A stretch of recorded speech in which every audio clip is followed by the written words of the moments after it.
என்ன தெரிஞ்சது? வைப்ரேஷன் தெரியுதா? பண்ணலாமா மறுபடியும்? சரி, அடுத்த ஒரு ரைஸ் மட்டும் பண்ணலாமா?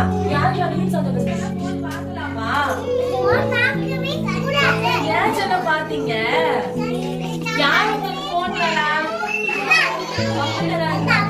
அம்மா தராங்க. அம்மா கிட்ட சொல்றேன். சாப்பிடும் போது போன் பார்க்க கூடாது, சரியா? டிவி பார்க்க கூடாது. டிவி பார்த்தா கண்ணு என்ன ஆகும்? கண்ணு வலிக்கும். அப்புறம் அக்கா வந்து கண்ணாடி போடுற மாதிரி ஆயிடும், சரியா? டிவி பார்க்கணும். நீ குட்டி பண்ணுங்க, விளையாடணும். சாப்பிடும் போது விளையாடிட்டே சாப்பிடலாம். சாப்பிடும் போது உட்காந்துதான் சாப்பிடணும், சரியா? பீட்ரூட் ரைஸா உட்காந்து சாப்பிடணும், ஓகேவா? யாரும் போன் பார்க்க கூடாது, டிவி பார்க்க கூடாது, ஓகேவா? ஓகே, குட் பசங்க சொன்னா கேட்டுக்கிறேன்.